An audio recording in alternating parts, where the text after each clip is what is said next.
conhecimento fantástica e que, na verdade, nos ajudou a ter clareza sobre o que a gente tinha para oferecer também para o mundo e colocar a serviço do mundo, e daí nasce a Strategy. Então, nessa combinação em que eu e a Vanessa, a gente foi vendo como a gente também se complementava, podemos dizer com toda certeza que eu falo, a Marisca foi quase que a parteira aí da Strategy, porque ela Já tinha, ajudou a gestar e a nascer essa ideia e virou, né? adoro receber esse mérito de saber que o grupo foi um beliscão bem dado de impulso, vocês foram ligeiríssimas. Logo depois já estavam A gente foi rápida. A gente E foi o que eu acho que é rápida mesmo. mais legal, que é a reflexão que a gente queria trazer aqui, acho que a área de T&D no geral, ela tem várias vertentes, várias possibilidades, e talvez a fortaleza da Thaís dentro de T&D sempre foi uma, a minha era outra, e acho que você consegue se posicionar como uma pessoa estratégica em T&D, em qualquer outra área, desde que você entenda isso, onde você realmente é singular e como você pode colocar isso a serviço, e onde você talvez precise se conectar com pessoas que possam te complementar. E isso eu e a Thaís a gente faz bastante também na própria Strategy. Então, mas ninguém consegue falar sobre isso como a Marisca. Então a gente está com. A gente tem divulgado, né, a sessão, o grupo de mentoria, e a gente acha que fazer esse mergulho para si é fundamental para qualquer processo de desenvolvimento, né? Então, por isso que a gente resolveu convidar a Marisca mais uma vez para estar com a gente, para poder presentear vocês um pouco com as reflexões que ela traz. Então, todo seu, Mar. Obrigada por ter aceitado o convite de novo. Obrigada eu. Então, primeiro, boa noite. Meu nome é Marisca Michalik. Tem aqui na tela um blá, blá, blá que o universo corporativo gosta, saber de onde eu venho, o que eu faço. Mas, de uma maneira sintética, eu me nomeio de singularista. Tenho um histórico na comunicação, passei durante um tempo no autodesenvolvimento. Há 7 anos atrás, fiquei muito inquieta, resolvi juntar essas coisas quando eu percebi que as pessoas me procuravam para criar um jeito matador de se posicionar no mercado, que na verdade era um jeito que salvasse elas da imagem que elas tinham sobre elas mesmas, porque quem elas acreditavam que era parecia não ser o suficiente, então a gente estava sempre querendo que um comunicador criasse um slogan, um jeito de se posicionar mais poderoso, e dentro dos meus valores, da minha pesquisa, não tinha nada mais poderoso do que posicionar a pessoa na verdade dela, né? Até por onde estratégia de se posicionar melhor, mais e melhor que o mundo, vai encontrar outra pessoa que vai posicionar mais e melhor, e aí a gente vai cair. Que não tinha posicionamento mais firme do que aquele verdadeiro. Algo inovador no mercado da comunicação, porque a gente está acostumado a criar um personagem melhor da gente no mercado, e a gente não está acostumado a entender que quem a gente é já aporta algo de extraordinário. Então, há 7 anos eu criei na forma de mentoria, comecei a desenvolver, e hoje eu coleciono os meus 500 humanos entre grupos e indivíduos, onde eu pude provocar, colaborar com o reconhecimento disso que é singular, através desse trabalho que eu chamo de núcleo singular. Durante muito tempo, estava mais focado no posicionamento na comunicação, até o entendimento de que a singularidade era, de fato, o que me brilhou os olhos. Então, não posiciono mais pessoas no mercado, posiciono pessoas na vida, no sentido de, uma vez reconhecido o seu diferencial, aonde a vida te oferecer um espaço, você tem condições de ocupar de si esse lugar. E indo em direção ao que o mundo está indo agora, a gente não está mais em tal cargo, naquele cargo, né? A gente está em projetos, em situações mistas, então a vida pode oferecer diferentes lugares que, se a gente reconhece a nossa singularidade, a gente ocupa de si o lugar que a vida oferecer durante o tempo que a vida oferecer. E se eu quiser trocar, eu também posso trocar esse espaço desde que eu ocupe de mim, que eu tenha a liberdade de ser eu mesma e de somar, sendo eu. Então, eu vou começar convidando vocês, deixa eu ver, por um minuto de silêncio. Não é uma homenagem, ninguém morreu, não é um minuto em silêncio Para os mais velhos, talvez vocês conheçam, quem nasceu em 1980, o computador dava pau, a gente tinha que fazer Alt Ctrl Del, Ctrl Alt Del, a gente tinha que reiniciar a máquina quando as coisas travam. E o minuto de silêncio aqui, dentro do meu trabalho, ele é uma maneira de higienizar a nossa mente e colocar a gente agora no momento presente, preparados para o que está acontecendo, para o que vai acontecer.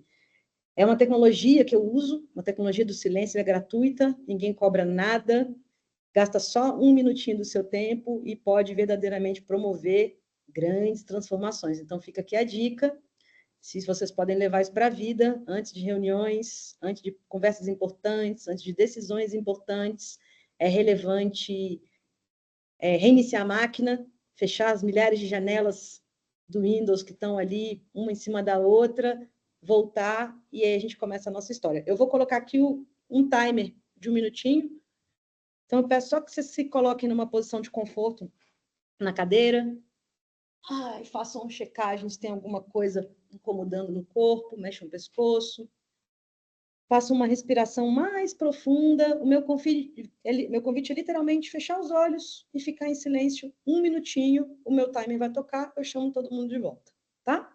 Então, uma respiração mais profunda. Vamos lá.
Outra respiração profunda.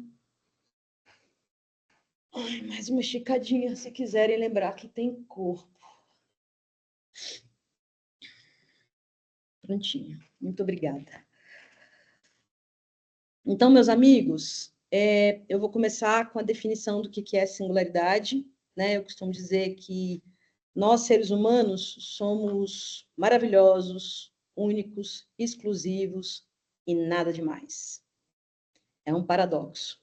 Maravilhosos, únicos, exclusivos, porque nenhuma digital é igual a outra, e não é só sobre nós mesmos, nenhuma pelagem de zebra é igual a outra, nenhum casco de tartaruga é igual ao outro, nenhum humano é igual ao outro.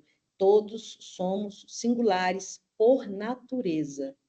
E nada demais, porque somos todos.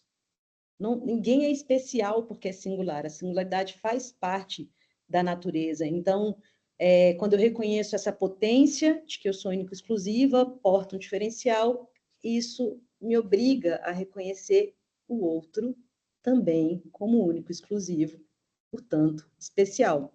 Esse é um paradoxo que a gente carrega, que é de ser o máximo e ser comum ao mesmo tempo.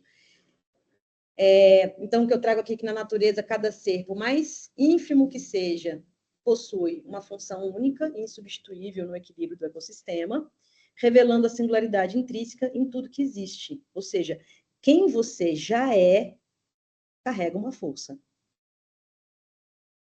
A força do que já é.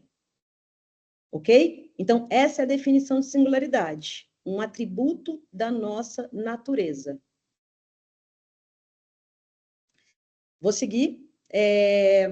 Eu assisti um TED de uma parteira, há muitos anos atrás, onde ela fala que quando ela olhava o rosto de um recém-nascido, ela tinha o vislumbre desse valor, um senso de individualidade sem arrependimento. Toda vez que eu leio essa frase, gente, senso de individualidade sem arrependimento, meu ombro faz assim, uff. E ainda vem uma raivinha embutida, dizendo, nossa, faz tempo que eu não sinto isso. Faz tempo que eu não me arrependo de não ser eu. Parece que esse arrependimento que a gente tem de ser a gente é muito antigo. Faz muito tempo que a gente carrega um desconforto de que ser eu não é tão adequado. E como que eu sei que a gente carrega esse desconforto? Quando eu estou procurando a melhor maneira de ser eu. Quando eu estou procurando qual o jeito de me colocar, de me posicionar. Quando eu estou procurando fora qual a maneira de gerar efeito. Porque eu carrego essa informação de que eu me arrependi de ser quem sou. Vários momentos da minha vida, em especial a infância, a gente vai conversar sobre isso, trazem muitas informações, trazem muitas experiências que reforçam essa informação de quem eu sou não é o suficiente. Né? Então, quando a gente é um bebê, a gente chega com essa permissão de ser quem somos. E a gente vai perdendo essa permissão ao longo da vida, ao longo do jogo. Não vou dizer ao longo da vida, porque eu separo vida e mundo. Então, vida, sua relação com o seu corpo, você se alimenta, você precisa se nutrir, você tem um corpo físico para cuidar, você envelhece, você tem relações. Mundo, como a gente vive em sociedade, como a gente se organiza, como a vida, como esses que vivem a vida se organizam em grupo. Então, tem a vida e tem o mundo. A vida não faz com que a gente se arrependa de ser exclusivo, de ser quem somos. Mas o mundo que a gente criou, sim. Eu costumo dizer que a gente criou um mundo anti-vida. E que eu nomeei, batizei de fábrica de genéricos. Então, dentro dos que eu chamo de fábrica de genéricos, que é uma sociedade, que é esse coletivo humano, né, que vive junto, criou regras, eu nomeei de fábrica de genéricos e eu trago aqui a missão de ser alguém na vida.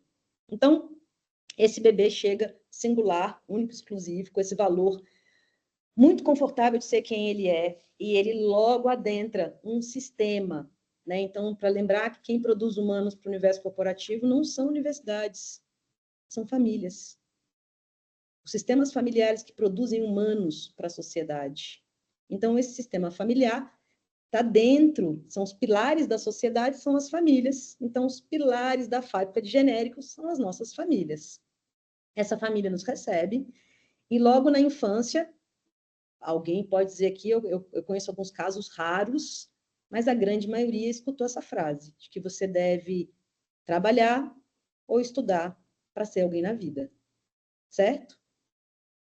E se não foi meu pai, se não foi minha mãe, foi a minha escola, depois a minha universidade. E a gente continua escutando isso aí do chefe, das lideranças, de que eu tenho que fazer alguma coisa para me tornar alguém, porque existe essa informação de que eu não sou ninguém.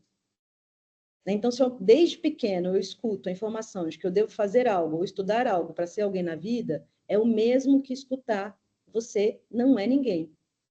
Só que será que eu não era ninguém? Vou até voltar a carinha do bebê aqui. Essa criatura não é ninguém? Essa criatura não só já era alguém, como já estava vivo. Então, essa história de fazer algo ou estudar algo para ser alguém na vida é o princípio da fábrica de genéricos. A gente tem uma sociedade que manifesta no sistema familiar, que recebe as crianças e, ao invés de perguntar a elas quem elas são, de dar espaço a elas para que expressem a sua própria natureza, a gente projeta sobre elas um mundo onde eu devo ser alguém para performar. E eu começo a dizer para ela, e entenda, cada um caiu numa fábrica de genéricos. Então, a fábrica de genéricos da Thaís é diferente da fábrica de genéricos da Vanessa. Tem coisas em comum na fábrica de genéricos, todo mundo não era ninguém e tinha que se tornar alguém na vida, mas esse conjunto de regras que vai me fazer alguém na vida é particular. Então, na minha família, por exemplo, eu tinha que estudar para ter um bom cargo, se eu tivesse faculdade era garantido que eu ia ter dinheiro. Tem outras famílias que é se relacionar, se era uma mulher, tinha que casar para ser alguém na vida. Então, cada sistema carrega um conjunto de crenças, de cultura, está conectado ao mundo de um jeito, e perpetua essa informação de quem chega como se fosse um humano não funcional, como se fosse um humano não pronto, que ele vai ficar pronto quando crescer, sendo que o bebê está pronto, acabou de ser parido, ele vai começar a se desenvolver, se expressar, revelar quem ele é. se ele tiver espaço. Então, dependendo do sistema, sistemas mais abertos vão receber melhor a diferença, sistemas mais fechados vão perpetuar maior a própria cultura através dessa criança. Então, eu acho que quase todo mundo está aqui tem essa missão de ser alguém na vida. Então, quase todo mundo está aqui guarda o segredo de que quem é não é o suficiente. De que eu não sou suficiente. Isso, gente, se manifesta em todas as nossas relações. Em especial nas relações, na minha relação comigo mesma. Tá? Eu não acredito que eu sou é o suficiente. Claro que essa criança que nasceu, eu lá, do 1 ao 7, 8, vou absorvendo isso do meu sistema, mais velho um pouco, começo a absorver isso da escola, dos professores, da dinâmica da vida, da televisão. A novela me conta isso, o filme me conta isso, a revista me conta isso. A criança, pelo menos eu fui uma criança que engatei a primeira e fui. A missão é ser alguém na vida? Chá comigo, como é que faz? Como é que faz para alguém na vida? Fala aí, pai. Ah, você deve ter uma faculdade. Fala aí, mãe. Ah, você deve fazer. Eu começo a pedir para o sistema diretrizes de como dar meus passos. Eu começo a pedir para o mundo como dar meus passos. Eu não sou ninguém. O que eu sou não é o suficiente. Quem eu sou não é o suficiente. Eu preciso fazer algo. Então, que me contem o que eu devo fazer. Então, neste momento, a gente começa a induzir a criança, nós, a começar a buscar fora. Buscar fora as diretrizes, os passos. Hoje a gente busca fórmula para todo tipo de coisa, né? Fórmulas e fórmulas, fórmulas de lançamento, fórmula de posicionamento. A gente quer 5 dicas disso, 3 dicas daquilo. Então, a gente criou... Oi, prima. Tudo bem? A gente criou... E você? Tudo bem, tá trabalhando ainda, mulher? Tá tranquilo. A gente criou crianças que se tornaram adultos, que começaram a pedir do sistema, começaram a pedir de fora, começaram a buscar fora de si direcionamentos para dar os seus próprios passos. Daí vocês já imaginam a tragédia. Seguindo esse caminho, vamos dizer, eu começo então a crescer e a observar o lado de fora. A criança é muito inteligente e ela quer performar, ela quer pertencer, ela quer ser amada, validada, é um direito dela, inclusive, é uma necessidade dela, ser amada, ser validada, ser vista, ser admirada, são necessidades da criança. Ela cresce, então, observando o sistema e qual o conjunto de regras esse sistema valida para ela fazer a escolha dela. Eu costumo dizer que em algum momento dessa jornada, ali na adolescência, a gente tromba com uma encruzilhada, né? Para a direita, você vai ser, para a esquerda, vou usar aqui você vai ser mais melhor, para a direita, você vai ser você. Quem teve coragem? Quase ninguém teve coragem de ser você. Todo mundo empreendeu em direção a ser mais e melhor. Como? O melhor título, a melhor faculdade, o melhor curso, a melhor estratégia, o melhor trabalho. Eu fui em direção a essa fábrica de genéricos, que é um campo onde você tem que ser mais e melhor para virar um patinho naquela estante que eu coloquei na imagem. A nossa missão é essa, conseguir um espaço na prateleira da vida. E o outro caminho era ser eu. Só que ser eu parecia insuficiente. Inclusive, eu iria sozinha, se eu tentasse ser eu. Acho que agora menos, a gente está num mundo que está abrindo mais espaço para essa dimensão, mas no meu tempo, Marisca, ser eu era certo de dar errado. Enquanto ser mais melhor, eu tinha uma chance de conseguir alguma coisa aí na concorrência da vida. Então, a gente empreende em direção a ser mais e melhor e começa a criar, a buscar diretrizes para ser mais e melhor. Lembrando que ser mais e melhor, eu preciso de uma referência. Eu preciso ser mais melhor que alguém. Aqui é o princípio da concorrência. E que é uma coisa complexa de ser pensada, porque se a natureza faz uma digital ser completamente diferente da outra, como é que a concorrência faz sentido? Mas nós criamos um mundo antivida. E no mundo que a gente criou, a gente sai correndo para ser um patinho naquela estante. A gente quer um lugar na prateleira da vida. E para isso a gente precisa ser mais e melhor. Mais melhor que o outro significa a gente se acotovelar. A gente criar estratégias para conseguir continuamente um diferencial que não está em mim, está no que eu faço. No meu caso, no meu sistema familiar, ser a mais sabida, ser a mais inteligente. Minha casa tinha uma biblioteca, minha mãe é cientista, meu pai é um médico, todo mundo muito inteligente. Eu entendi que ser a mais sabida, eu conseguia um lugar na primeira fileira. E aí eu me empreendi em direção a ser a mais sabida. E eu consegui durante muito tempo ser a mais sabida, mas eu acho que vocês podem reconhecer, talvez na história de vocês, que me tornar mais sabida não era exatamente seguro, porque se alguém estudasse mais, ou fosse filho de alguém, ou tivesse um outro curso, ele ia saber mais que eu. E se alguém soubesse mais que eu perderia o meu lugar.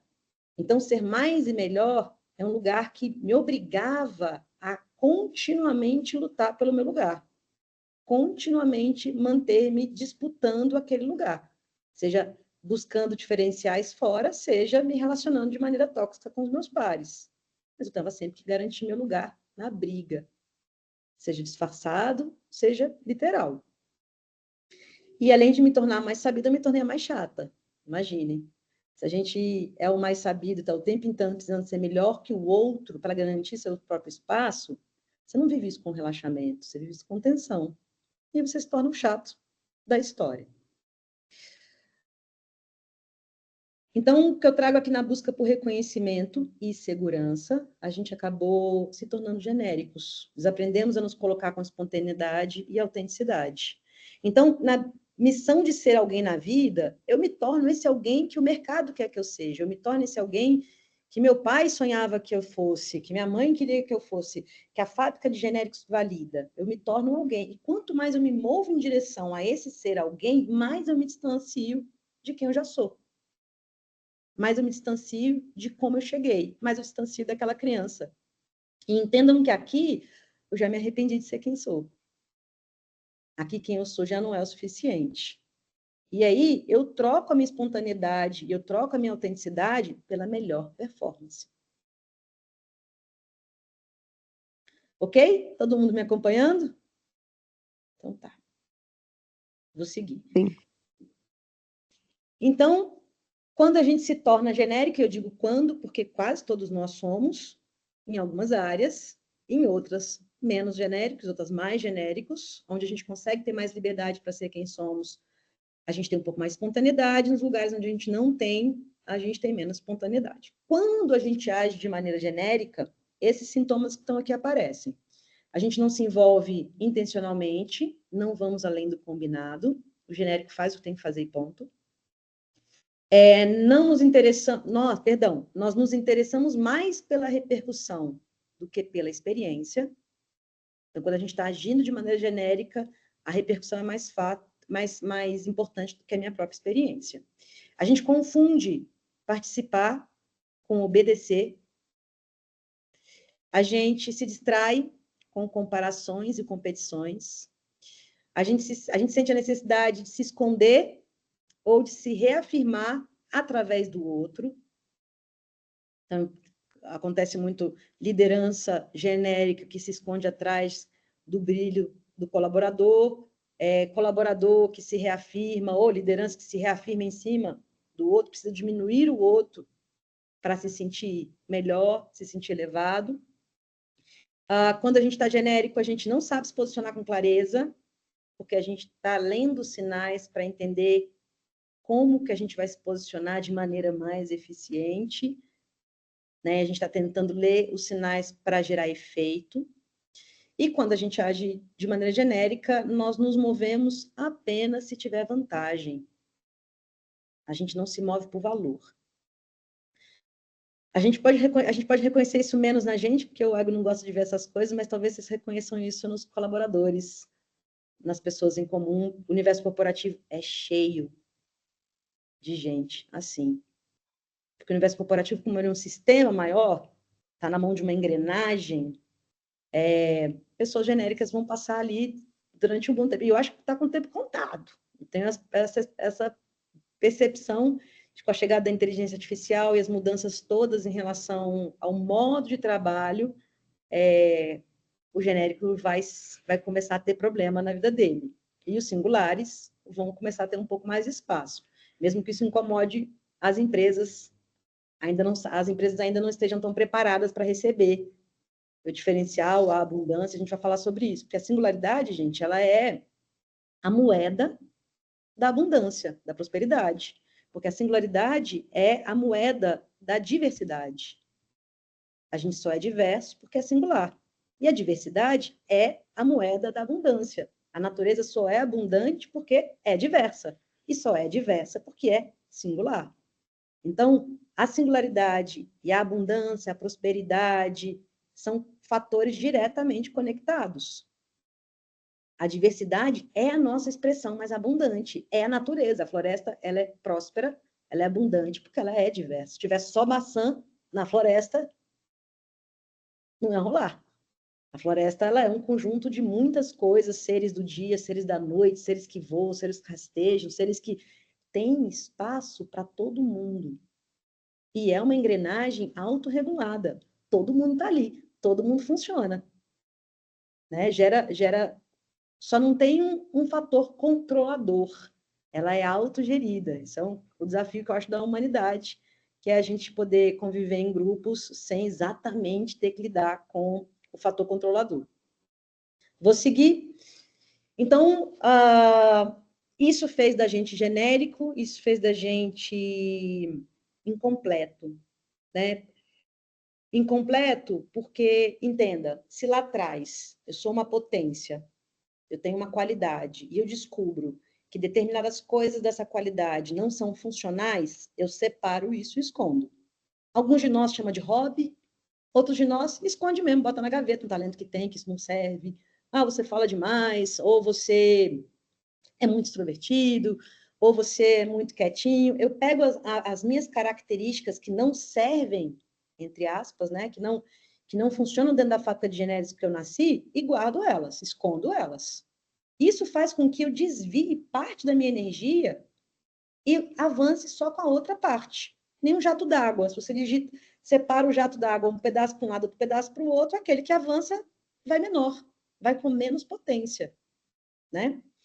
Isso faz da gente carentes, pidões, figuras com buracos existenciais enormes, que estão continuamente buscando o meu melhor lugar. O que eu recebo de pessoas procurando, eu quero saber qual é o meu lugar no mundo. E sabe qual é a minha resposta? Eu falo, tem um corpo? Tá de sacanagem, né? Tenho. Então aí, você ganhou esse lugar. Ele é seu até o final, porque cuide bem. Porque ele pode se tornar insuportável se você não cuidar bem dele, inclusive. Então, a busca contínua pelo melhor lugar vem da inabilidade de ocupar de mim o lugar que eu já estou. Quase, eu posso dizer para vocês assim, 90% das pessoas que eu atendo não estão no lugar errado. Elas não estão por inteiro.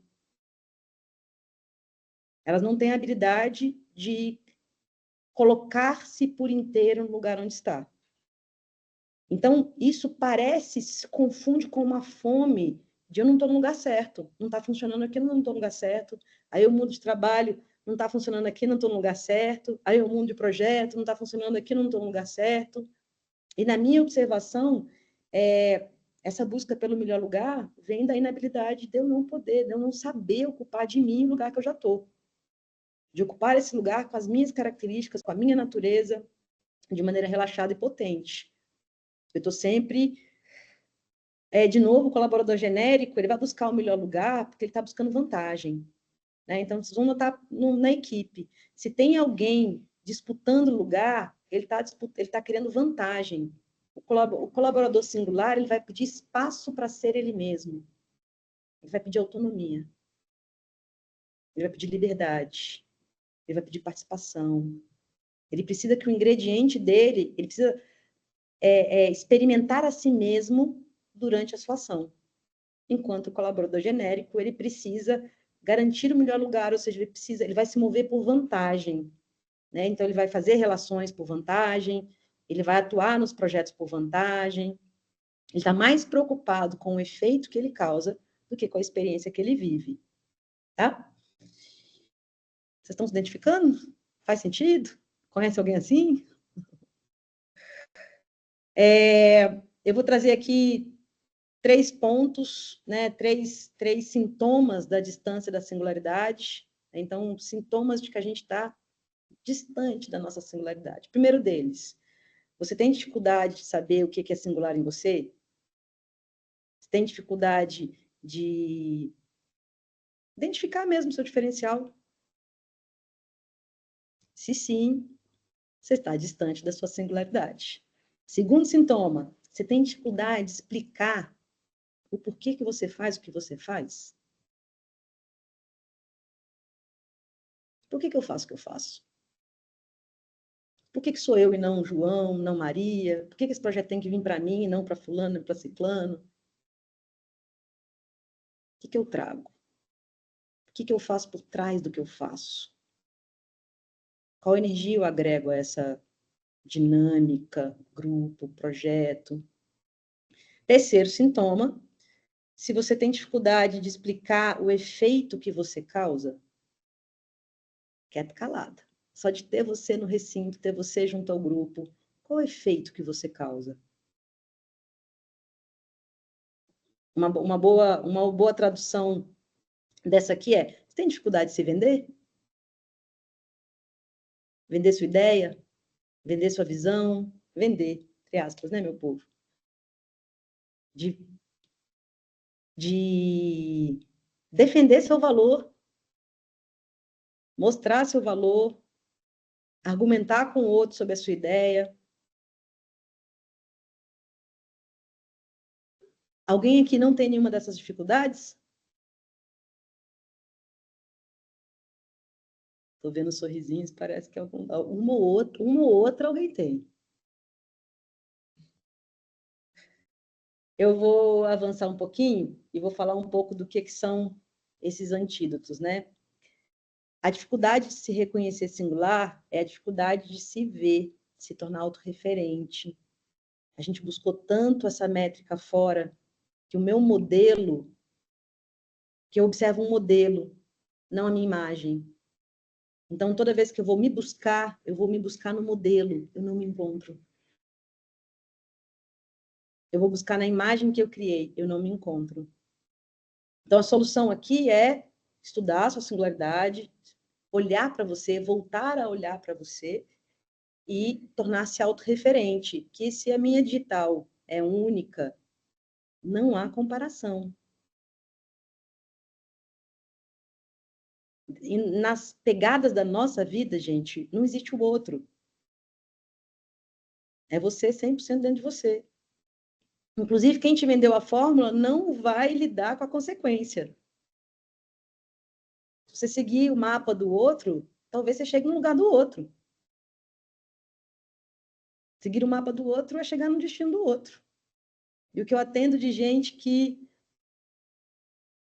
chegou aonde queria e está querendo voltar. Olha o Alex aí. Beijo pro Alex. Querendo voltar, que nem aquele memezinho de deu errado, gente, volta.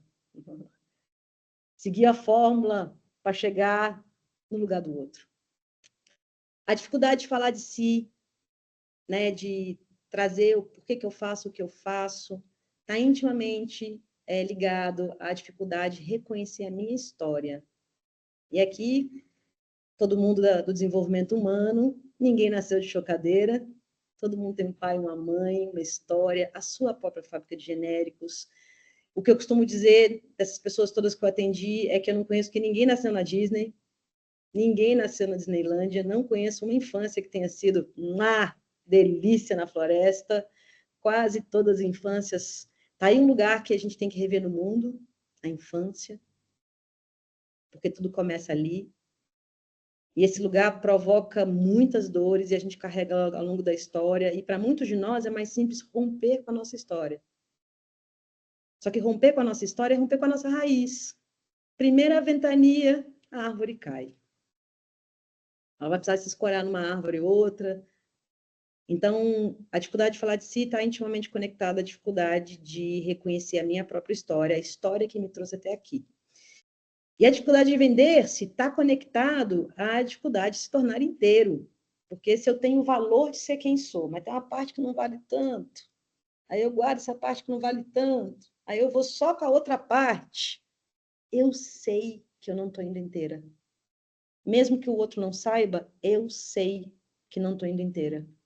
Como eu sei que não estou indo inteira, eu não vou segura de mim. Tem uma parte em mim que não é tão bonita, segundo a minha fábrica de genéricos, e eu escondi ela. Eu sei que tenho essa parte. Então, quando eu sou confrontada para me vender, eu falo, meu produto é muito legal, é legal, mais ou menos, é mais legal. A informação vai gaga, a energia não vai segura, porque é como se eu guardasse um segredo. Tem umas coisas aqui na gaveta que são feias. Tem umas coisas que não servem tanto. Tem umas coisas que são inconvenientes, tem umas coisas que meu pai não gostou, que minha mãe não gostou, que a professora disse que é ruim. O fato de eu saber, mesmo que aqui fora eu não conte para ninguém que eu tenha isso, vocês entendem que quando a gente está devendo?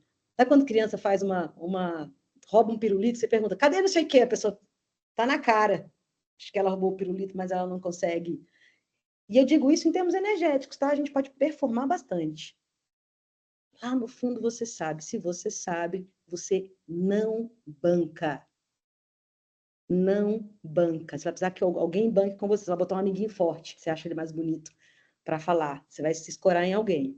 Então, a dificuldade de vender está intimamente conectada à dificuldade, né, à necessidade que a gente tem de se tornar inteiro, de se tornar quem é.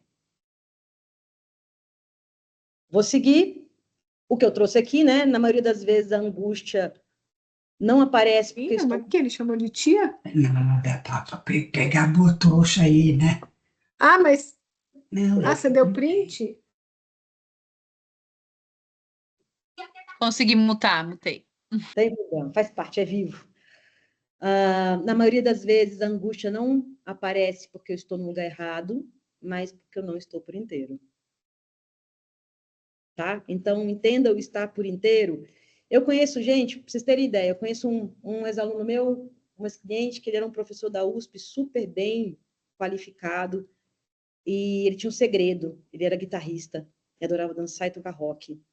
Só que isso não fazia muito sentido no mundo do business, da economia, que todo mundo era de gravata, e ele tinha agonia só de usar o negócio da gravata, mas lá na USP, na aula, era necessário dar. Esse cara nunca conseguiu ser espontâneo, porque ele sempre entendeu que o jeito roqueiro, que o pai dele falava que era errado, não é adequado para esse negócio. E a frase dele vocês devem conhecer, não transmite credibilidade. E esse cara era de plástico, ele não conseguia relaxar. Então, por que ele não conseguia relaxar? Porque ele estava no lugar errado, ele era um puta economista. Não, porque ele não estava por inteiro. Ao fim do nosso processo, com a graça da singularidade, o cara conseguiu levar a guitarra, era online pandemia, ele conseguiu confessar para a turma que ele tinha isso, ele tocou a guitarra e hoje é um cara absolutamente livre, conhecido na USP como economista que toca guitarra. Hoje ele é inteiro. Hoje ele não está no lugar errado. Pelo contrário, ele saiu da fábrica de genérico lá do patinho da prateleira, dos economistas da USP, e passou a ser ele. O professor que toca guitarra. E não é porque ele gerou um diferencial e quis causar efeito, é porque é ele era esse. Ok? Ok. Aí eu vou pôr uma provocação para vocês, porque o universo corporativo ele é cheio de títulos, formações, treinamentos. Eu até brinco assim, a título de quê? Parece que quando a gente vai conversar com as pessoas do corporativo, ou participei de um evento recentemente, que, gente, para falar o nome da pessoa e o currículo da pessoa e quantos cursos da pessoa, demorou quase 5 minutos. Parecia uma chancela antes da pessoa dizer, oi, meu nome é Marisca. É uma quantidade de provas de que eu sou capaz, né? Uma quantidade de chancelas, de permissões para ser quem eu sou. A gente vai falar disso um pouco mais para frente. Aí eu devolvo a pergunta para vocês. Mas o que tem mais força em você? Seu conhecimento ou a sua natureza? Imagina você está num incêndio, você vai começar a planejar. Segundo a minha aula, é melhor eu pegar aqui pela esquerda, descer para a direita, ou tu vai catar suas coisas e sair correndo no gás. Quando você está num apuro, quem te salva é exatamente a sua técnica ou a sua capacidade de improvisar, de responder imediatamente. E eu digo não, vou seguir para a gente falar melhor sobre isso. Porque eu vou falar, tá? A nossa natureza janta. Todo mundo fala que a cultura janta a estratégia, né? Então, a natureza janta o conhecimento no almoço. É só você provocar alguém muito conhecido, que se ele vai te mostrar a fera que ele é, a educação vai-se embora. Vocês já viram isso no corporativo? Os rótulos caem quando a natureza da criatura aparece. Do mesmo jeito com... Não vou nem colocar negativo. Você tem pessoas de alto escalão, acostumadas àquela distância, mas se a figura for doce, a doçura dela vai aparecer. Se a figura for sagaz, a sagacidade dela vai aparecer. Essa é a qualidade, é aquilo que qualifica a ação dela, qualifica, não é o conhecimento. Mas eu vou me permitir contar uma história inventada, criada única e exclusivamente para dar uma dimensão para a gente disso. Imagina que a gente está nessa floresta bonita, a gente não, os bichos. Então, nossa floresta bonita, e o macaco tem uma notícia importante para ser dada e resolve fazer uma reunião no alto da árvore. E começa a avisar para todo mundo, gente, estou com um pepino na mão e preciso chamar todo mundo para uma reunião imediatamente no alto da árvore. Beleza, a girafa vai ficar ali do lado, todo mundo já se organizando, os pássaros vão chegar, e o peixe? Aí eu vou contar a história do peixe que não se sabe peixe. O peixe que não se sabe peixe vai falar, putz, não posso faltar essa reunião. Eu tenho certeza que eles não vão me considerar. Eu não sei o que é, eu preciso defender meus interesses. Eu preciso ir para essa reunião.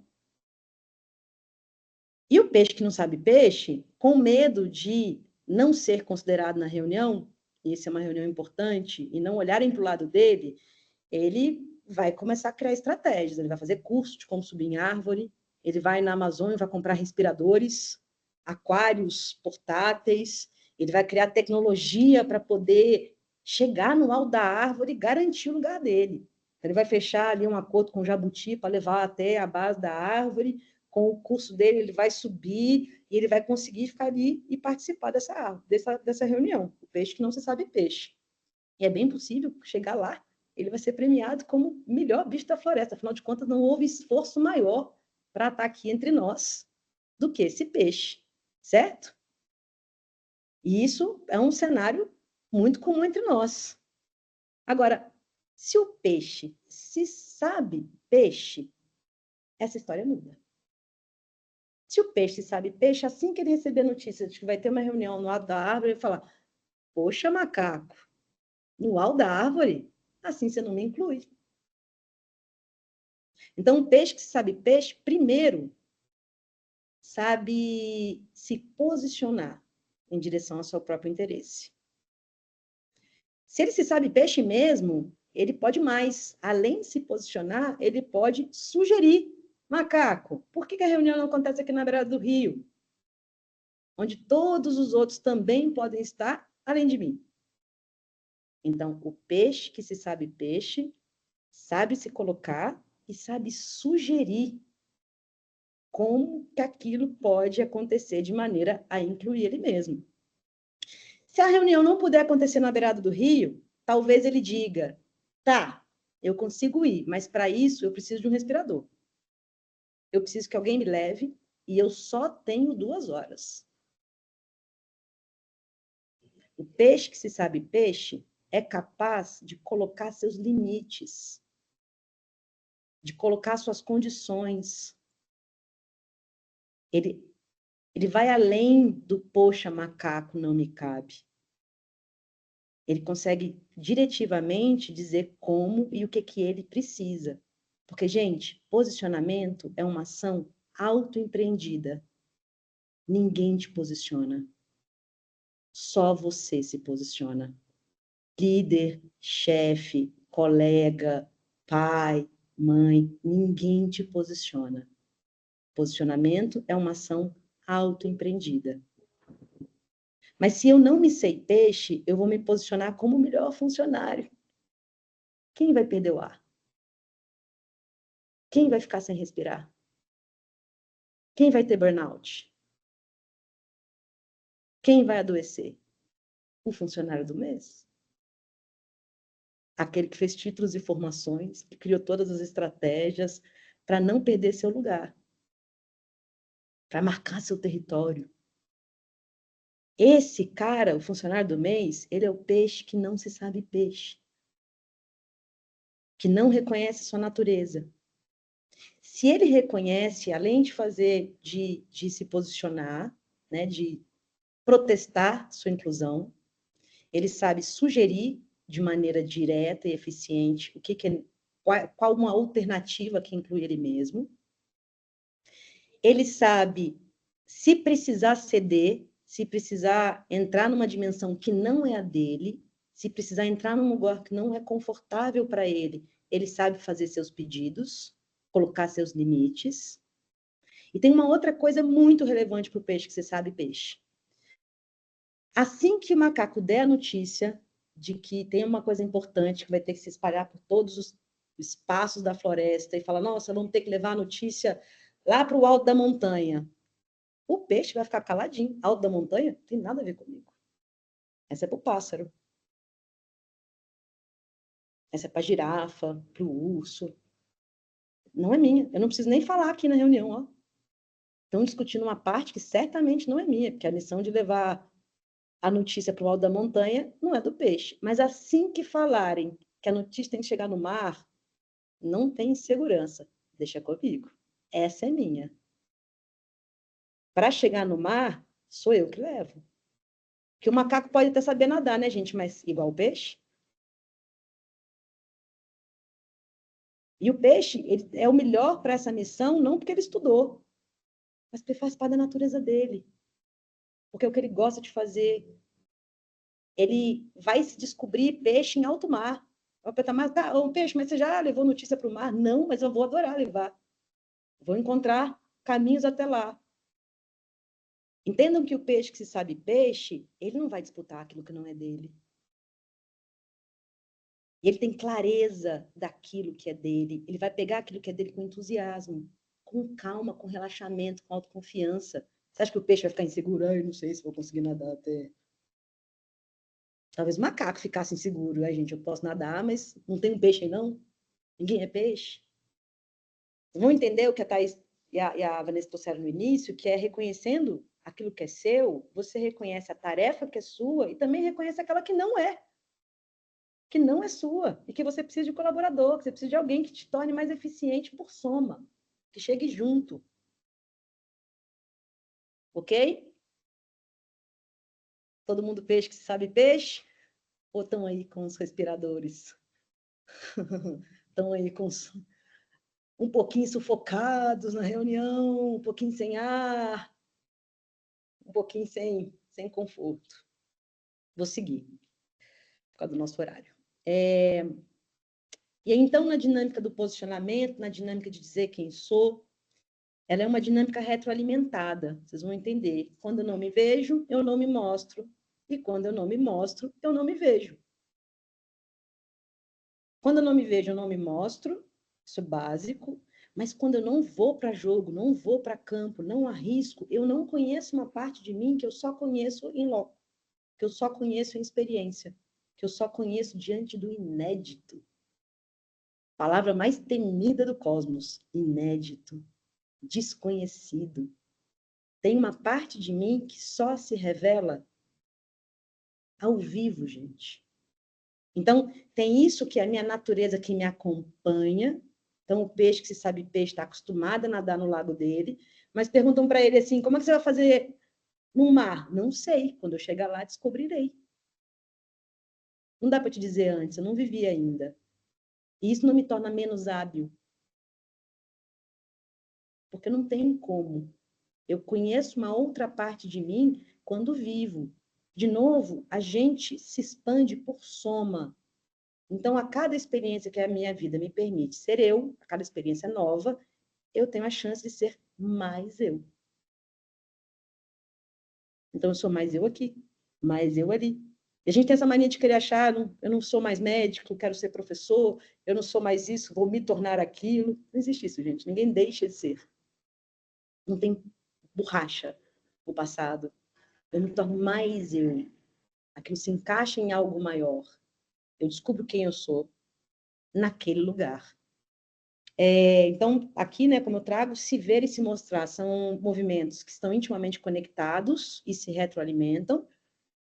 Autoconhecimento é fonte de posicionamento e o posicionamento, por sua vez, revela uma parte de você que só se mostra em experiência e ação. Não adianta se saber só na terapia. Não adianta se saber só na teoria. Tem que ir para campo. Ir para campo não é para provar para o outro, é para se provar, se experimentar, se sentir. Então, a Marisca, eu já dei núcleo singular para diversos tipos de pessoas. Você já deu para idosos? Não. Você tem certeza que vai dar tudo certo? Não sei. Vou lá ver. Mas o que eu faço? Eu só faço singularidade. Já dei para mais de 500 pessoas. Isso garante que do lado de lá seja a mesma coisa que eu já fiz? Claro que não. E tomara que não, tá? Eu adoro conhecer coisas diferentes sobre mim mesma, que só a vida, que tem inéditos, me permite conhecer mais de mim. Então, experimentar seu diferencial te permite fazer a diferença, não só conhecê-lo. Se jogar em direção à experiência, se mostrar, se ver e se mostrar e se ver. Acho que vocês já viveram essa experiência alguma vez, onde você fala uma coisa e depois você fala, nossa, gente, por que eu falei aquilo? Porque eu estou vendo o que eu falei, agora eu escutei o que eu falei, só porque eu fui. E tem gente que fala, nossa, você falou uma coisa tão legal, você fala, pois é, nem sei de onde tirei, aquilo foi inspirado, foi na hora. A gente vai entender que nós temos um sócio na vida, todos nós temos um sócio na vida, que é a sincronicidade, agora. Se você se relacionar com o mistério do viver se relaciona com você. É um jogo. Quem já jogou o jogo vai vendo ali, ó, aparece uma comidinha, aparece uma nova arminha, aparece um buraquinho para pular, aparece, porque você está se movendo nele, está se relacionando com ele. Estou precisando de uma nova bateria, de repente você descobre um cantinho, descobre uma bateria, pega a bateria. Eu estou vivendo a vida como uma aventura. E o jogo fala comigo. Mas essa fábrica de genéricos nos tornou repetidores de passos validados para resultados garantidos. E será que são garantidos mesmo? Eu adoro isso. Siga a fórmula que você vai ter sucesso. Porque eu tenho de gente que seguiu a fórmula e está bravo com a fórmula. Fiz tudo do jeito que devia ser e não alcancei o sucesso. Você está buscando resultado validado está buscando passos validados para resultados garantidos. A gente vai falar disso mais para frente, não que as fórmulas não tenham um propósito, mas elas não têm resultados garantidos. Isso não existe. Porque elas são facilitadores de passos, facilitadores de processos. Mas no meio do caminho cai uma árvore, agora, que ventou, você vai ter que lidar com isso. E isso não vai estar no mapa. Talvez você volte para trás e fale, alguém errou o mapa. Não vou, não. Vou seguir.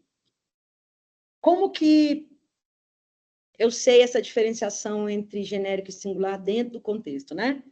De novo, perguntas que eu faço para mim mesma durante o jogo da vida, durante o trabalho, e não é só o trabalho, não. Vocês já entenderam que singularidade faz respeito à nossa natureza humana, então, nas relações, na família.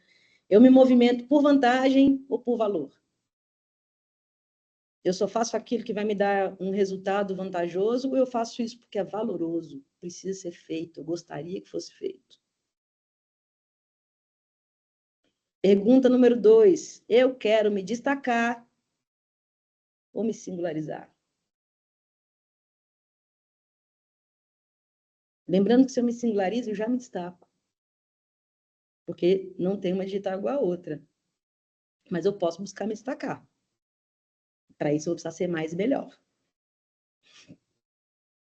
Aí, discorro um pouquinho mais, né? A diferença de vantagem para o valor. Aquele que está buscando vantagem, ele quer reproduzir um modelo de sucesso vigente, porque ele não quer perder tempo. Ele não quer a experiência, ele quer o efeito, o resultado. Então, ele vai reproduzir modelo de sucesso. Ele quer buscar continuamente ser mais melhor do que o outro. Então, ele está sempre olhando para o parâmetro, para quem está fora, para ser mais e melhor do que aquele. Se um amiguinho se destaca, não tem nada que puxa mais o general, o colaborador genérico do que alguém que se destaque mais. Essa criatura vai se sacudir na cadeira e começar a cotovelar a turma. Ele busca estratégia para criar efeito, ao invés de solução. Vocês conhecem aí o pessoal corporativo? Pessoas que estão buscando efeito ao invés da solução. E terceiro, precisa se afirmar e receber valor através dos outros, como eu trouxe.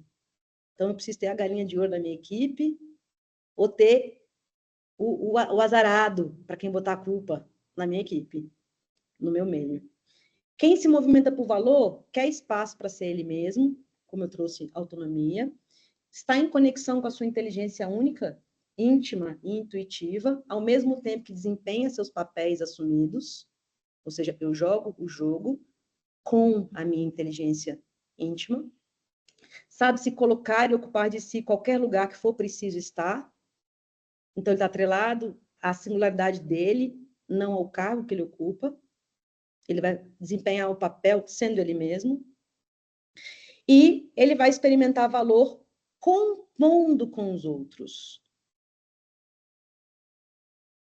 Ele vai experimentar o valor compondo com o restante da orquestra. E para a gente compor, o que a gente precisa ter é o nosso instrumento. Escutar a música que está sendo tocada, adentrar junto com os outros. Então, o colaborador que se move por valor, ele quer compor. Ele não quer caber. Tem uma diferença entre caber e compor. Para caber, eu preciso me modelar.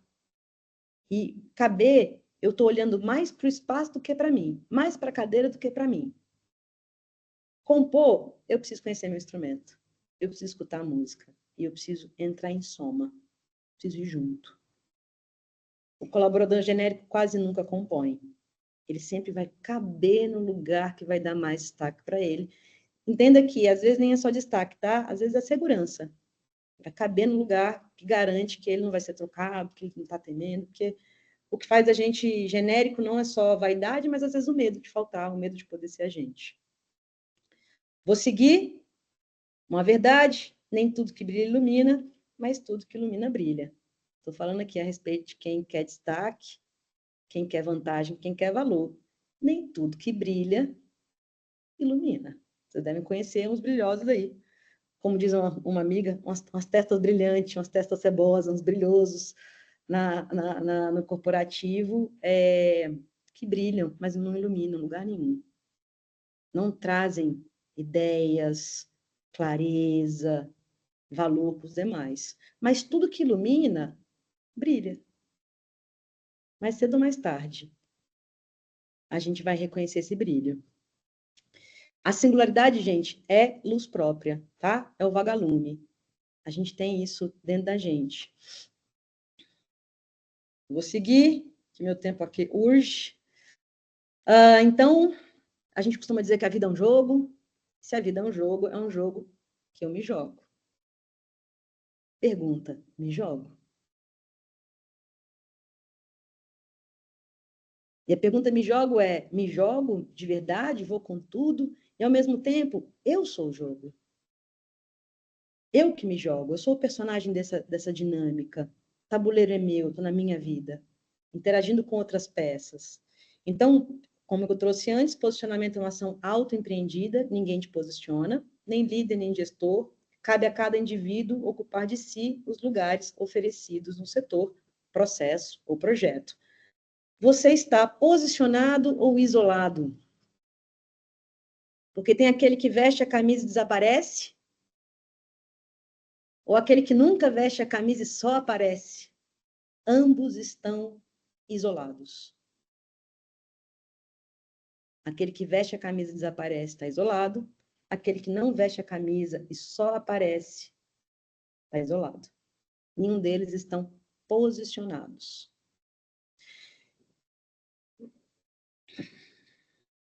E aí eu quero trazer uma coisa que é muito recorrente no universo do trabalho, no mercado do trabalho, que é: não me dão o meu valor. Ninguém me dá o meu valor, meu chefe não me dá o meu valor, o líder não me dá o meu valor, a empresa não me valoriza. Ou, no mercado da vida, meu marido não me valoriza, minha mãe não me valoriza. Isso é comum da gente escutar, né? Só que eu gosto de fazer um paralelo para a gente entender que quando falta um nutriente no nosso corpo, a gente vai suplementar isso. Falta B12, você vai suplementar B12, certo? A gente suplementa essa vitamina, a gente busca a suplementação não porque o outro tem que me dar, mas porque está faltando no meu corpo. De novo, eu busco suplementação não porque o outro tem que me dar, mas porque está faltando em mim. Eu deposito no outro a responsabilidade de nutrir o meu sistema de algo que eu tenho que me nutrir. Está em mim a falta. Se eu não tenho valor, está em mim a falta, não está no outro. Quem vai ficar sem nutrientes sou eu. Eu tenho que garantir meu próprio valor. Eu tenho que me abastecer do meu valor. Isso que acontece, de novo, na fábrica de genéricos, porque eu, lembra, o carimbo, não sou nada nem ninguém, desde pequena. Imagina ter valor. O que acontece, gente? A gente cresce da fábrica de genéricos e o valor que a gente não conseguiu receber do pai e da mãe sendo quem a gente vai depositar no colo do líder. A gente vai depositar no colo do colaborador. Eu vou pedir para o chefe me valorizar. Eu vou pedir para minha companheira me valorizar. Só que essa é uma falta de valor que eu trago em mim lá de trás. Então, quem tem que buscar a suplementação desse valor sou eu. E eu estou sentindo falta de valor não porque o outro não está me dando, mas é porque eu não tenho no meu corpo. Eu preciso ir atrás disso. Porque eu trago colaborador que não vive sua singularidade, ele não experimenta seu valor em si. Lembra? Não me provo? Se eu não experimento, eu não me provo. Não é provar para o outro, né? Porque provar para o outro sou eu cozinhar e comer o prato para o outro dizer se ele é bom. Imagina, você experimentar um prato para o outro dizer se é bom ou ruim. Que sentido faz? Quando eu experimento meu valor, eu provo no sentido de experimento, degusto, saboreio o meu valor. Se você não vive a sua singularidade, ou na medida de, né, você não experimenta o seu valor. Você vai precisar buscar esse valor de fora. Você vai virar um protestante de valor, um cobrador de valor. Mas mesmo que o sistema dê valor, tá, gente? Você pode não absorvê-lo, se você não estiver habituado a receber valor. Em especial, se você não se alimentar de valor próprio, esse valor dado por fora vai bater e desviar. Vai bater e desviar. Porque eu não absorvo. Vocês já viram isso? Você toma B12 e o corpo não absorve, você tem que tomar ferro para absorver a B12, que não tem toda uma dinâmica onde o absorver é tão importante quanto o ter. Então, não adianta eu cobrar do outro valor se eu não recebo o valor. E, normalmente, eu não recebo o valor quando eu não me dou valor. Quando o meu valor está mal parado nas dinâmicas do passado. Vou seguir para outra reflexão. Uma vez eu estava num atendimento, discutindo com o cliente sobre profissional versus amador. E aí eu fui atrás da palavra profissional no dicionário, está conectado à capacitação, relativo à profissão, ou aquele que se profissionalizou, ou responsável e aplicado no cumprimento dos seus direitos e dos seus deveres e ofício. Esse é o famoso profissional, ok? Aquele que se profissionalizou, fez algo para se tornar alguém. Exemplo, fiz um curso profissionalizante de medicina e me tornei médico. Eu faço algo, eu estudo, me capacito para me tornar alguém. Profissional. Ponto. Aí eu fui atrás de amador. Aquele que ama ou aprecia algo. Pessoa que se dedica a uma atividade por prazer, sem fins profissionais. É o oposto ao profissional. Sem fins profissionalizantes. pode ser usado pejorativamente para indicar falta de habilidade ou conhecimento em determinada área. Vocês percebem que o corporativo te contrata como profissional e depois gasta um dinheirão para te fazer tornar-se um amador? Aquele que se envolve por vontade, aquele que vai atrás porque quer, ó, aquele que ama ou aprecia. Porque o profissional, ele é estéril. Me tornei médico, ponto. Me tornei professor, ponto. E o amador não tem ponto. Eu estou aqui querendo experimentar e viver essa dinâmica continuamente porque ela me nutre, que eu me envolvo. E não sabemos por que cargas d'água, eu até entendi, eu fui procurar por que amador virou oposto a profissional por causa da Revolução Industrial, meus amigos. Porque profissional é peça numa engrenagem. E amador pode não caber. Mas se vocês lembrarem dos grandes mestres da nossa história, assim, Da Vinci, ele era múltiplas coisas. Ele era cientista, ele era pintor, ele era... Vocês entendem?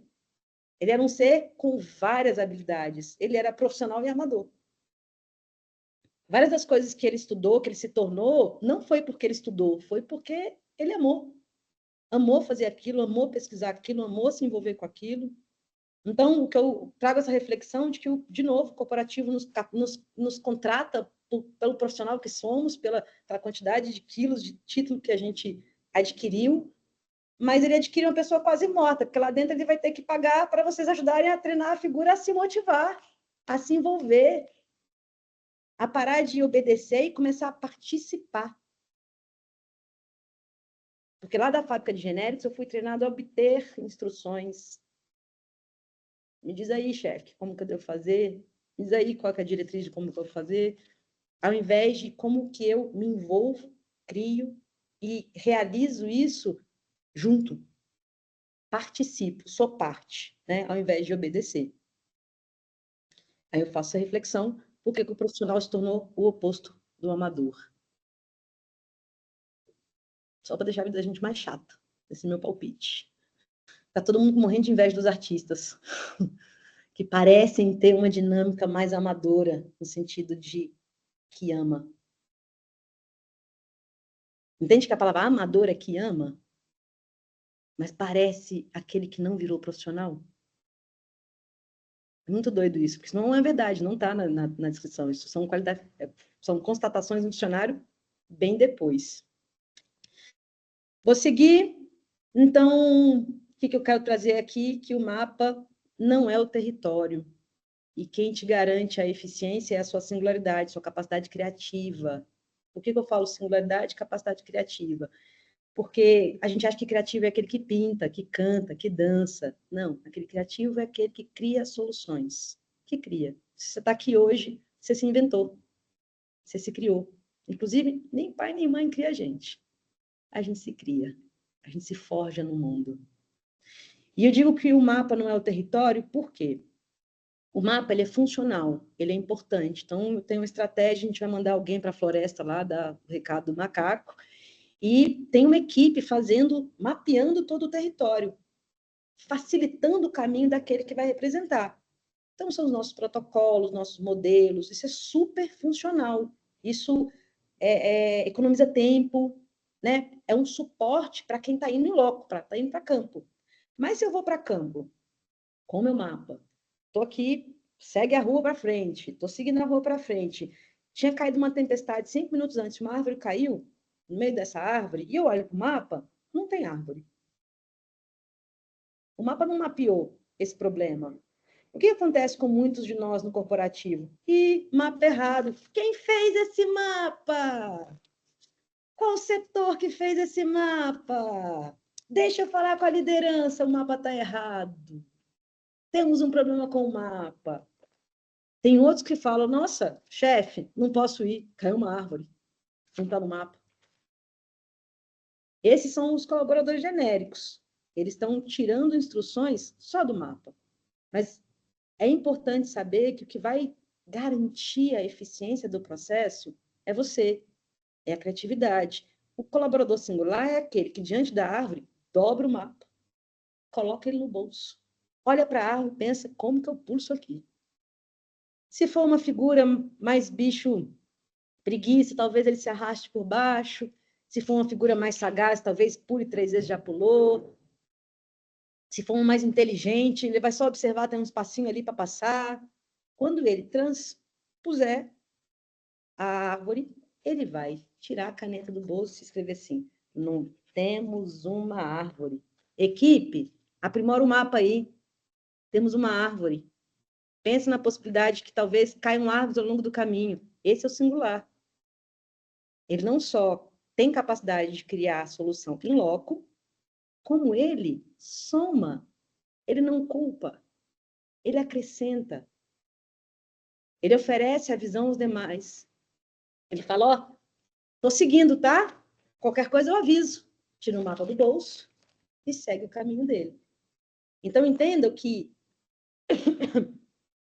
o genérico, como ele está tirando o tempo inteiro instruções do lado de fora, quando essa instrução falhar, ele vai sentar. O singular, ele precisa usar da autonomia dele, porque ele está envolvido com a história e ele não está a fim de obedecer necessariamente o mapa, ele está querendo chegar no destino. Ele está olhando para a experiência, ele está olhando, ele está envolvido com aquilo. Ele não é um profissional, ele é um amador. Que o profissional vai falar, não posso, por favor, tragam a equipe de cortar árvore, depois eu volto. O médico entra e fala que essa é a parte da enfermagem, deixa eu sair. Calma, se estou só eu posso fazer isso aqui e somar, dizer enfermagem? Faltou esse remédio, eu já ajustei. Na próxima, coloca aí na lista para não faltar. Eu estou compondo. Eu não estou cabendo. Vou seguir dentro desse jogo. A gente está fechando, tá, gente? Estou nos finalmente, meninas. Dentro desse jogo, a gente confundiu garantia com segurança. Tá? De novo, eu acho que o mapa é garantido. É garantido que eu vou chegar. Estou aqui com todas as instruções.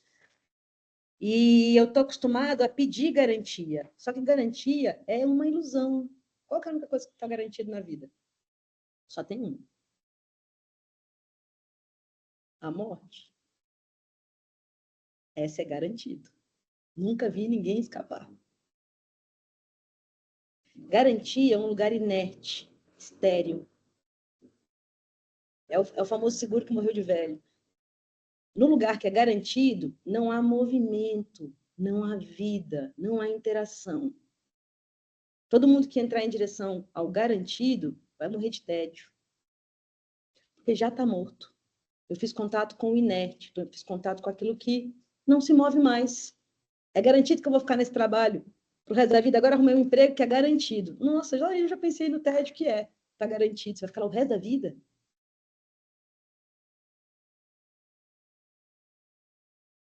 Diferente de segurança. Então, por exemplo, eu vou para lá, mas é garantido que o mapa vai dar certo? Claro que não.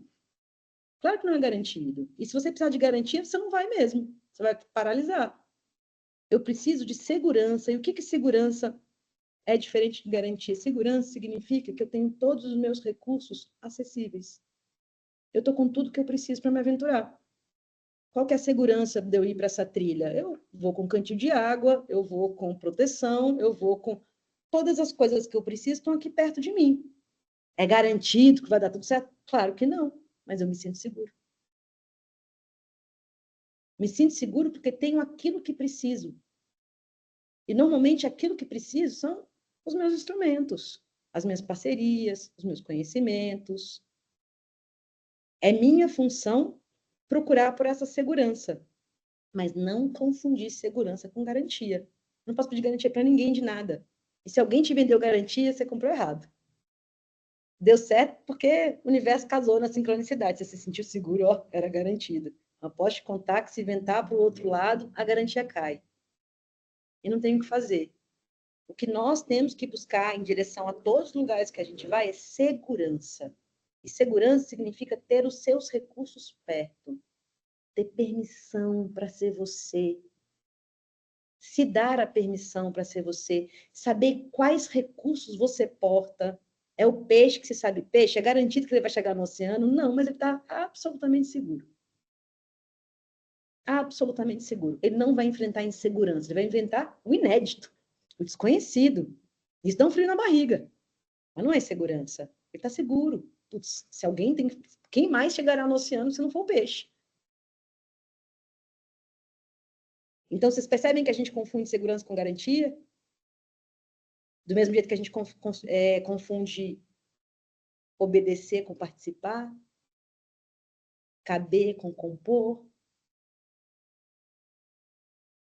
Então, não é sobre caber, não é sobre obedecer e não é sobre garantir. É sobre compor, é sobre se assegurar. Esqueci o terceiro. Eu falei, mas esqueci agora. Garantia, segurança. Vocês ouviram um monte. São as palavras-chave que eu uso aqui para dar notícia para a gente que, diante do que a gente está enfrentando, meus amigos, se formos apenas profissionais, data has a better idea. O ChatGPT vai trazer coisas mais relevantes. O que o ChatGPT não pode ser é um amador. Isso eu posso afirmar para vocês, ele não consegue ser. Profissional, tal como a gente conhece, talvez ele seja melhor do que nós em muitas coisas. E talvez ele nos libere para parar de operacionar tantas coisas. Para voltar a recuperar o amador que a gente é, lá na criança, que se envolvia com a vida por entusiasmo, por afeto, não por funcionalidade, que ela queria experimentar a vida, não acertar na vida. Então, se a gente se colocar apenas como profissional, a inteligência artificial vai devorar o nosso jogo. Agora, se a gente se coloca como esse singular, que tem uma digital inédita, não tem outra igual a minha. Muitas pessoas trabalham em posicionamento nesse mundo, igual a Marisca, não. Posso afirmar que a mesma coisa diz respeito a vocês. E olha que eu experimentei 500 pessoas, eu posso afirmar, não tem. Tem pessoas que trabalham no mesmo setor e ainda assim fazem diferente aquilo que fazem. Porque a gente é um universo. E eu comecei essa nossa conversa fazendo um minuto de silêncio. Por quê? Porque além de ser uma tecnologia que ajuda a limpar o sistema, isso que eu chamo de singularidade mora do lado de dentro. É a partir de lá que a qualidade qualifica as minhas ações. Se eu não frequento meu mundo interno, eu não tenho chance de ser singular. Eu abri mão da minha singularidade.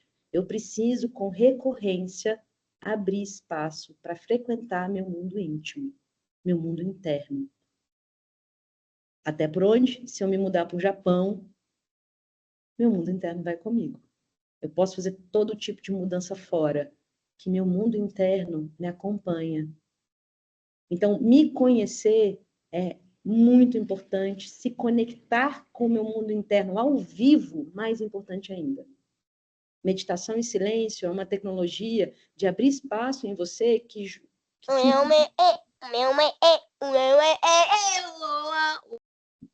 é isso aí. Para abrir espaço para escutar esse tipo de coisa dentro da gente. Quando a gente estiver diante de uma furada, a gente vai escutar Quem que vai te contar isso? A criança, tá? Com esse entusiasmo. Vocês vão ver. Quando vocês estão felizes, fazendo alguma coisa muito legal no trabalho, entusiasmados, não duvide. Não é você adulto. É sua criança. Se tem alguém com capacidade de se envolver entusiasmadamente em qualquer ação, é a criança que eu sou.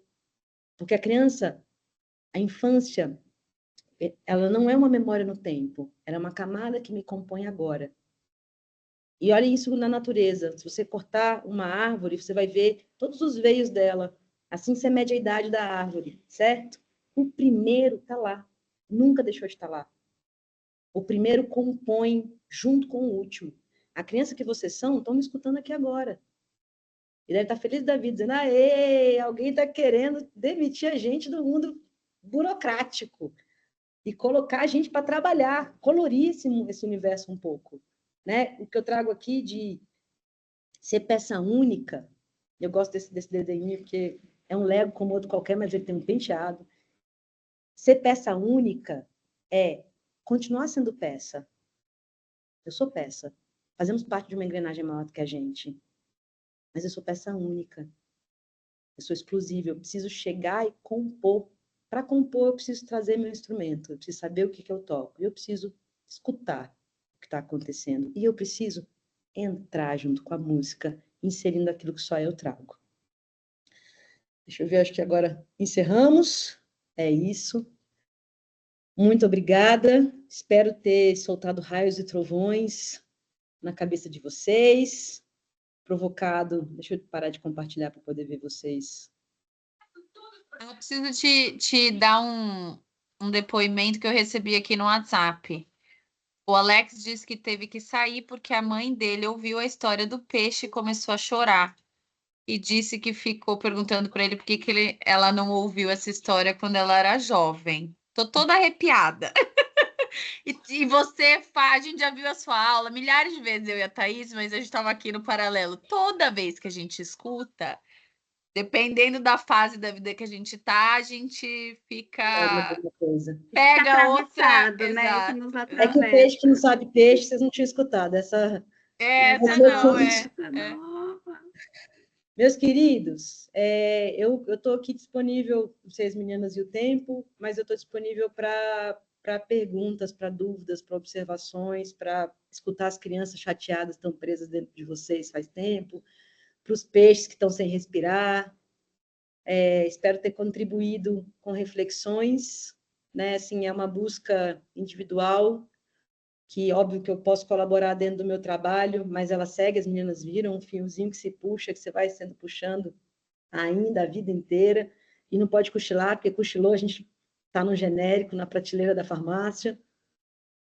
E aí? E vocês? Não, e acho que talvez antes, né, da gente abrir, o que eu queria é, assim, reforçar o quanto isso é inspiração para a gente quando a gente desenhou, né, tudo que a gente faz na Strategy, a gente tenta pensar justamente, vamos colocar um curso que tem cara de conhecimentão, de uma coisa fechada, mas a ideia é repertório para que as pessoas encontrem aquilo que elas precisam para exercer mais e melhor a sua singularidade. Quando a gente está desenhando aqui as mentorias, é assim, não é para o nosso caminho, ou o que funcionou para mim ou para a Vanessa, mas como a gente também é facilitador desse mapa para as pessoas.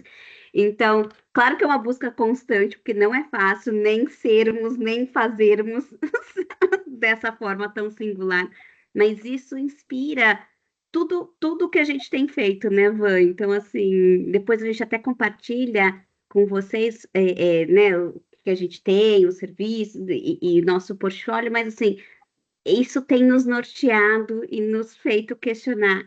Isso é o melhor que a gente pode oferecer para facilitar as pessoas, né, serem singulares dentro da área de treinamento e desenvolvimento. E é legal, eu quero completar uma coisa, tá, que o mapa, na mão de pessoas singulares, triplica de potência. Na mão de pessoas genéricas, se limita a um mapa. Então, até diretrizes, treinamentos, eles são muito mais potentes na mão daqueles que sabem vestir-se daquilo, se apropriar daquilo, né? Trazer para si. Eu acho que o desejo de vocês é oferecer conhecimento, treinamento, mas que as pessoas possam absorver na dinâmica delas, trazerem para o mundo delas, para o território delas, que elas possam fazer observações, dizendo, olha, esse era bom que você me entregou, mas melhor aqui porque uma árvore caiu.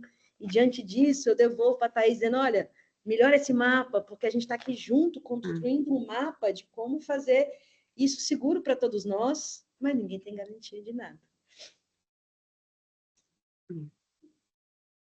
Muito bom. Alguém tem alguma pergunta que gostaria de fazer para a Marisca? Aproveitem.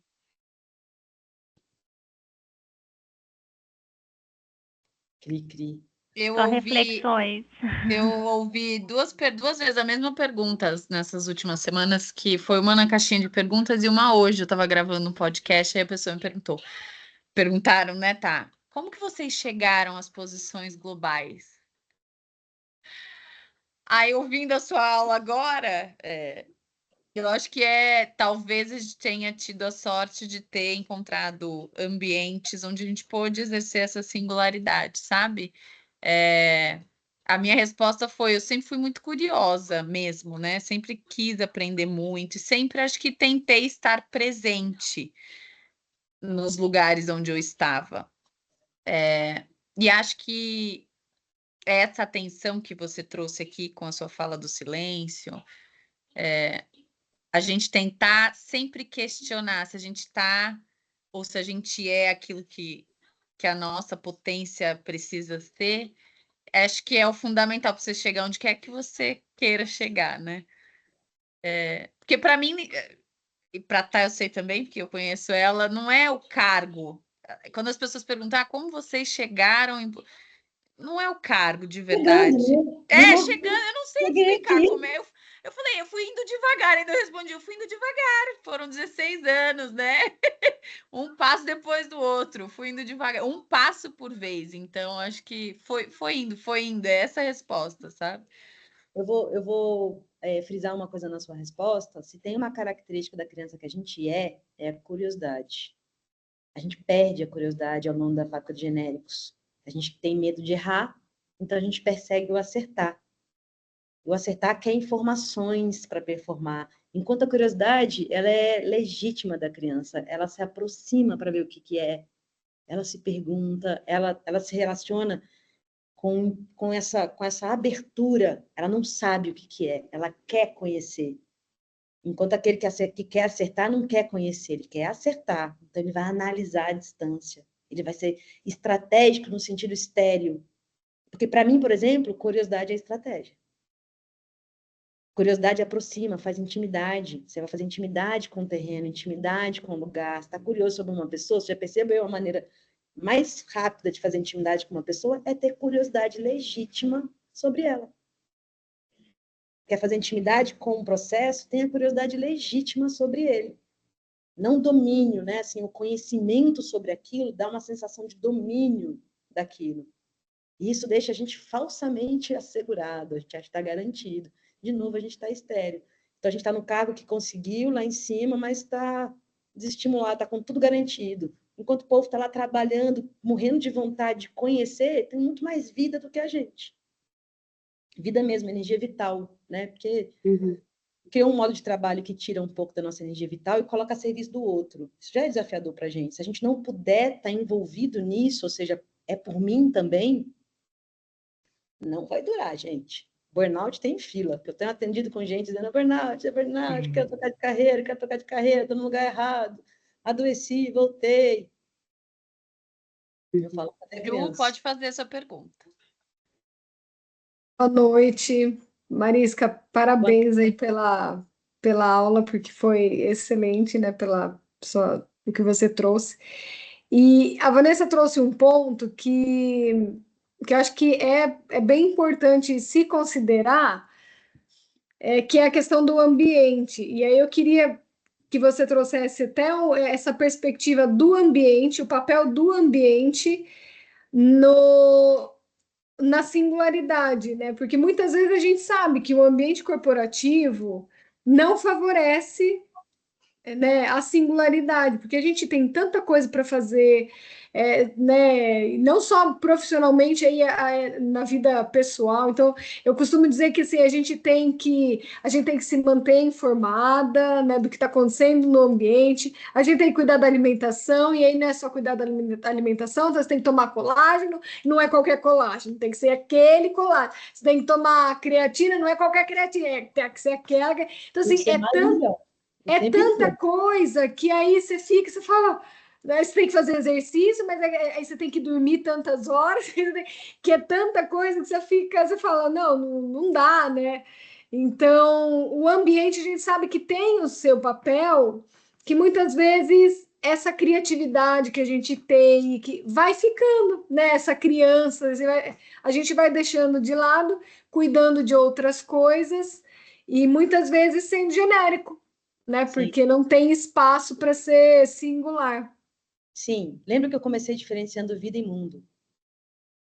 Então, a vida, ela é existencial, eu existo nela. O mundo é uma construção nossa.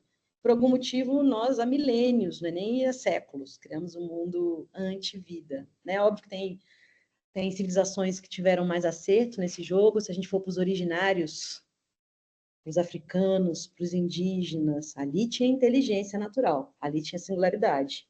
Mas depois da época dos colonizadores, a gente se lascou, que a gente virou produto. Né? Então, o que eu quero trazer sobre o meio? Primeiro, que, como eu disse, a fábrica de genérico, ela começa com a família. Então, a gente já é recebido num meio que não está acostumado a oferecer espaço para quem a gente é e está acostumado a treinar a gente a sobreviver. Né? Então, e normalmente, posso contar para vocês, acho que eu contei isso para as meninas no curso também, nas minhas pesquisas pessoais, a empresa é um espelho da nossa fábrica de genéricos pessoal. É bem capaz que você encontre um chefe parecido com o papai, uma líder parecida com a mamãe, um sistema de cultura, de valores parecidos com aquele que é a minha família, porque o micromundo e o macromundo têm uma relação direta. Inclusive, qual é o diferencial? Por que você cai nessa família? Que ingrediente você traz para esse grupo?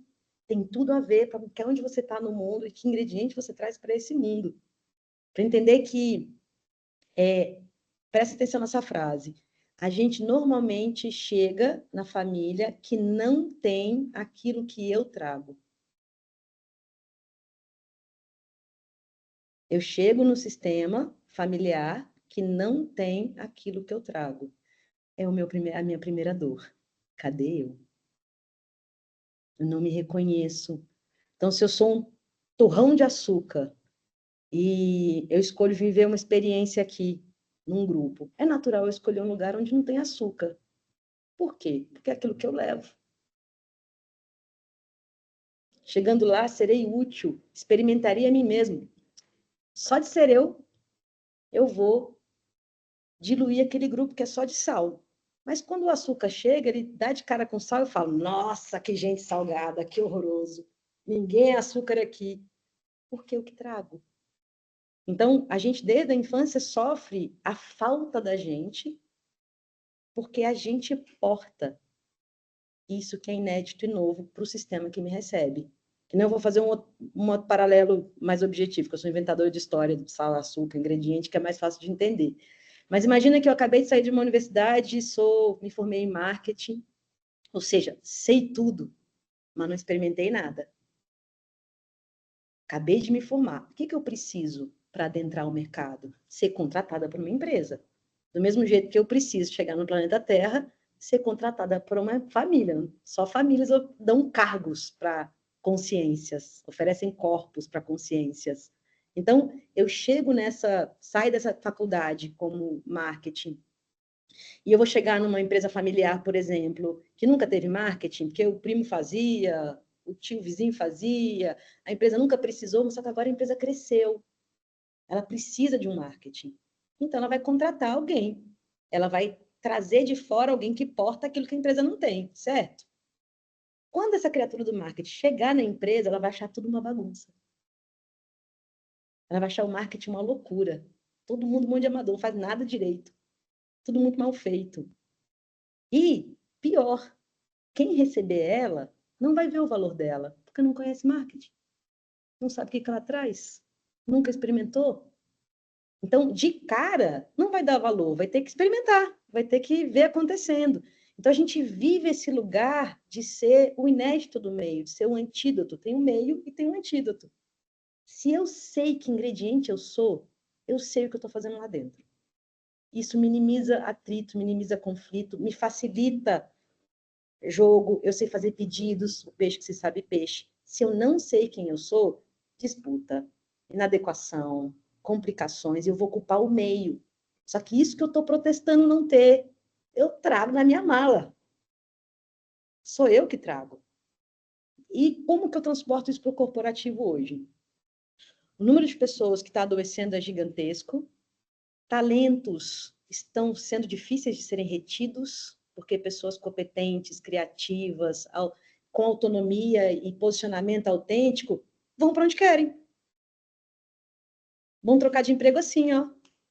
Então, eles vão dando vantagens financeiras, vão dando... Esse cara não está nem aí para isso, ele quer liberdade para ser ele. Ele quer um projeto legal para trabalhar.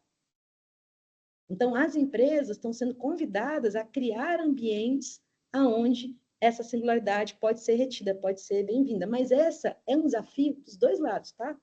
A empresa tem esse desafio e o colaborador tem esse desafio. Isso é co-criado. Então, a gente está diante de uma coisa muito nova. Nós não sabemos, a gente só vive a fábrica genérica até agora. Então, o meio e o agente vão precisar juntos entrar num acordo para que aquilo fique bom para todo mundo. Nesse momento que a gente tem em termos reais, é um meio que intoxica agentes, que adoece agentes. E o que a gente começa a trabalhar? Pessoas que protestam pela própria autonomia, protestam pela liberdade, que se colocam em favor da sua própria saúde, mas em favor do trabalho, né? Eu quero poder dar minha contribuição, quero poder dar a minha opinião, quero poder trazer meu ponto de vista. Se você não cabe no lugar onde você está, qual que é o lugar que é o errado para a gente, tá? Aquele que não cabe às minhas asas. Vou abrir minhas asas. Não cabe? Não é lugar para mim. Eu vou pedir, quero abrir minhas asas. Tem mais espaço? Não, não tem. Não é um bom lugar para mim. E isso às vezes acontece no ciclo, tá, gente? A gente não é linear. A vida cicla. Mulheres sabem disso. A vida cicla. Eu estou abrindo as minhas asas, uma hora a asa abre mais. E talvez aquele lugar não tenha espaço para sua asa. Talvez seja notícia que você vai voar em outros lugares. E não tem nada de errado, não tem nada de feio. Não é problema da empresa, não é defeito. É que a vida ciclou. Está na hora de eu voar em outros lugares. Porque a gente também está buscando garantia em um lugar fixo, sendo que não é isso que a gente quer. Então, eu almejo com... Já vou, Cláudia. Eu almejo com essa troca com vocês aqui, esse é meu trabalho, que vocês abram fenda dentro do universo corporativo. Eu adorei que as duas meninas abriram um lugar com essa consideração de que vocês estão ali treinando pessoas não genéricas, vocês estão treinando pessoas humanas, para trabalharem com humanos, e que vão ter que considerar nosso talento, nossa criatividade, nossa humanidade aí. Então, como resolver o meio? Missão para vocês. E aí, só para passar para a Cláudia, não quero também, né, tomar muito tempo, mas entra naquilo que você falou, né, da questão do que tem, é o conhecimento ou é o valor, né? O que eu tô... Se a minha natureza ou meu conhecimento? Natureza, não é o valor, é o que eu dou valor, é a natureza ou o conhecimento, né? Isso. Muito bom, obrigada. E cada liderança aqui tem essa... Lembra que eu comecei dizendo que quem se reconhece singular, reconhece o outro singular. Então, como é que você faz um processo de singularização na empresa? Começa com as lideranças se reconhecendo singulares, para que elas possam olhar para toda a sua equipe e ver a cartela de cores que elas têm. Não um monte de robô e peça. Que elas possam ver a abundância através da unicidade de cada um e possam dar tarefas de acordo com aquela. Né? Então, a gente precisa vender. Quem é o melhor vendedor? Não é necessariamente o cargo. Esse fulano aqui, ele, se tomar um café com a criatura, consegue para a gente. Então, manda fulano, porque fulano tem esse talento. Às vezes, não tem o cargo, mas tem o talento. As empresas vão se flexibilizar para esse jogo. Elas vão entender que não é o cargo. Aí, minha querida Cláudia. Oi, gente, boa noite, boa noite. Marisa, né? Desculpa, eu acabei chegando aqui tão tarde, mas eu fiquei super assim empolgada quando eu vi esse convite da Vanessa, porque era uma aula aberta, né? Era isso mesmo, né, Van? Eu tô errada. Isso mesmo. Ah, então tá. E aí eu vim do setor, você vê o cenário aqui, tô no carro. E eu trabalho como consultora de vendas, né? Mas eu fiquei tão interessada no assunto, porque é aquilo que você estava comentando agora, né? É o talento e a vontade que a gente tem de explorar, a curiosidade. E eu gosto muito desse assunto, sabe? Cada vez mais eu tenho me envolvido e eu trabalho na mesma empresa que a Vanessa trabalha. E eu conheço a Vanessa já faz, acho que uns 15 anos, talvez, né, Van? Eu brinco. É que a gente trabalha com estética, Marisca. Eu falo que eu tenho 65 anos, na verdade, entendeu? Mas não fala assim, Claudinha, senão todo mundo vai saber que a gente tem muitos anos. Não, mas isso é muito bom.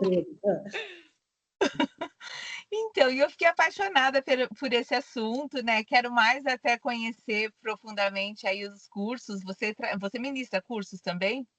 Sim, eu faço mentorias individuais e faço grupos. Grupos faz um tempo que eu não faço, mas juntando uma turma eu faço.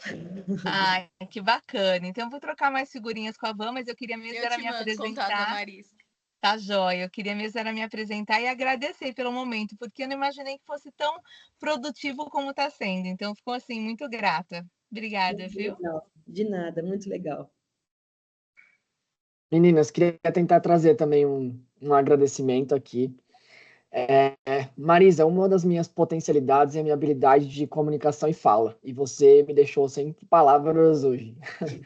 Talvez por reconhecer tanta verdade no que você trouxe, tá? Então, assim, você falou muito da questão sistêmica, familiar, mas essa sistêmica conecta com tudo, como você falou, né? E a minha sistêmica profissional me conectou a Thaís e a Van, e assim como todas as outras pessoas que estão aqui. Então, é um novelo, né? Tá todo mundo conectado. Eu agradeço muito às meninas pelo movimento, a você pelas palavras, tá bom? É, Vai me custar algumas horas de terapia, mas foram reflexões ótimas, eu te agradeço Acontece, a muito. gente também, a gente Minha continua. nossa. Mas foi muito bom. Parabéns, meninas, pela iniciativa, tá bom? E sem palavras de verdade, tô perplexo hoje. Eu fico feliz quando o povo fala que vai para terapia. Fico felicíssima. Acho que